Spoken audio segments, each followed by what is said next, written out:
I never meant to keep her. That's the truth of it. And truth doesn't care whether it flatters you. I found her in the wreck field east of Bell Hollow Reach, in the crushed nose of a courier skiff that had come down hard enough to fold its own hull around itself.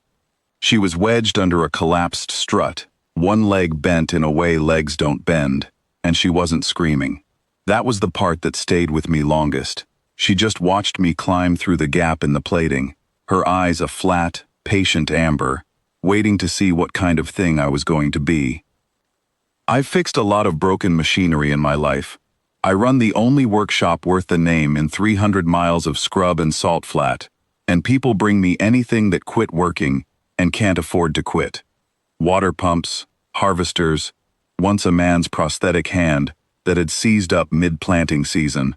I didn't have a category for a person, but I had hands, and a leg is a kind of machinery too, when you get down to the joints and the load-bearing math of it, and I wasn't going to leave her under that strut to find out what the scavengers did with things that didn't get up and walk away. I carried her back wrapped in my own coat because I didn't have anything better, and I didn't tell anyone in the Reach what I'd carried. That was the first mistake, if you want to call it that. I never did. She didn't have words yet, not ours, not for weeks. I set the leg as best I understood it. The bone structure was close enough to a large bird's, hollow-strutted, stronger than it looked, and worse for setting wrong. And I built a brace out of the same alloy strapping I used on wagon axles. Because that was what I had, and because I have never once believed a thing needed to look pretty to be sound.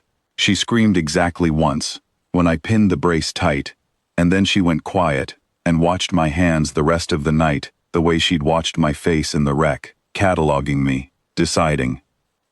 I called her Vess, because it was the closest sound I could get my mouth around to the two notes she made, over and over, in the dark, before she trusted the workshop lamps enough to sleep with them on.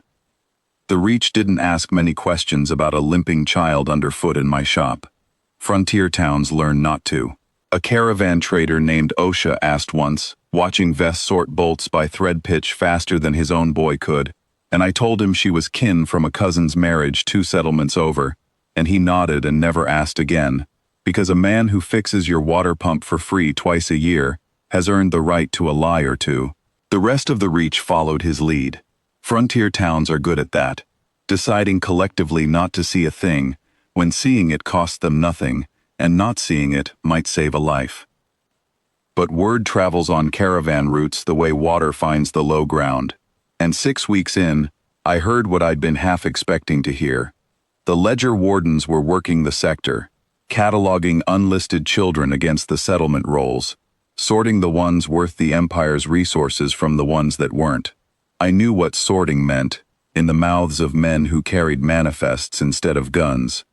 I'd heard the stories from 2 towns over, quiet, procedural, and final, the kind of thing nobody in authority ever called by its real name. I taught Vess the trade, instead of teaching her to hide, because hiding is a skill that fails the moment somebody's looking hard enough, and competence is a skill that doesn't.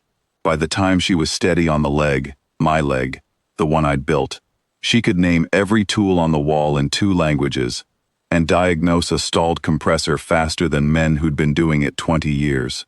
She had a way of tilting her head at a broken thing, weighing it, that I recognized because I did it too. Not pity, just the flat certainty that a thing wasn't finished being useful yet. Evenings, after the shop closed, she'd sit cross-legged on the bench with the brace off, working the joint the way I'd shown her, patient as sand wearing down a canyon wall, while I logged the day's repairs by lamplight. She didn't talk much even once she had the words for it. When she did, it was usually a question with a hinge in it. Why does the compressor fail here and not there? Why do you fix the Hendon widow's plow for grain instead of coin? Why didn't you send for the wardens the first week, before you'd built anything worth losing? I told her the truth on that last one. I hadn't decided to keep her. I just never once decided to let her go. And somewhere in the space between those 2 things a life had happened. She grew careful with her hands, the way careful people grow careful with everything else in their lives. Thoroughly, without exception. I watched her rebuild a stranger's harvester engine at 11, unsupervised, and get it right on the first pass. And I remember standing in the doorway a long moment before I said anything, because some things you don't want to interrupt by being seen watching them. Nobody throws away what they can still fix, I told her once, elbow deep in a seized pump, more to myself than to her. She repeated it back exactly, that same night, in her careful new consonants, like she was filing it somewhere permanent. The warden's skimmer set down outside Bell Hollow Reach on a morning bright enough that the frost hadn't burned off the workshop roof yet. 2 of them, in gray field coats, manifest tablets already lit, walking the way men walk when they've never once had to run from anything. They had a name for children like Vess on those tablets, a line item classification, cost versus yield, and a leg that had needed rebuilding put her well on the wrong side of the ledger. I didn't own a weapon worth the name. What I owned was a workshop full of tools built for taking things apart and putting them back together, and 30 years of knowing exactly how they worked. When the taller warden reached past me for her, I put a torque wrench through the joint servo of his coat's tracking cuff before he'd finished the sentence explaining why resistance was inadvisable. It wasn't violence, not the kind that makes a story. It was a mechanic doing to a piece of Imperial hardware exactly what he'd do to any machine that had come into his shop uninvited, finding the weak point and unmaking it. The second warden put me on the ground for it, and I let him, because Vess was already through the back wall gap I'd built into the shop for exactly this morning, years before I knew her name, on the theory that a workshop with only one door isn't a workshop, it's a trap. They find the reach. They put my name on a different kind of list. I carry a knot in my shoulder from where the second warden's boot found it, and some mornings the cold still tells me about it. I've never once called it a fair trade, because fair has nothing to do with it. I'd have done worse for less. Vess was gone 3 days into the scrub before she came back for me, past the point I'd told her to keep going, and I have never in my life been angrier at anyone for disobeying an order, and never in my life been prouder of it either. She left the Reach for good 2 years later, old enough by her people's reckoning to go find whatever was left of wherever the courier skiff had come from. I didn't try to stop that either. You don't build a thing steady enough to walk on its own and then complain when it walks. She came back 11 years after that, on a transport that set down clean and quiet where the warden's skimmer once had, wearing a mechanic's coat of her own design, with a crate of parts I didn't recognize, and hands that moved over my work table like she'd never left it. My knee had gone the way old knees go, load-bearing math finally losing its argument with time, and I hadn't told her, because I am exactly the kind of stubborn that raised her. She'd heard anyway.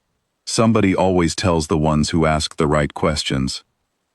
She knelt by the chair, the way I once knelt by a strut in a wrecked skiff, and she opened the crate, and she said it back to me. The same 2 sentences, my own words in her own steady voice, worn smooth from years of being carried somewhere I never saw. Nobody throws away what they can still fix.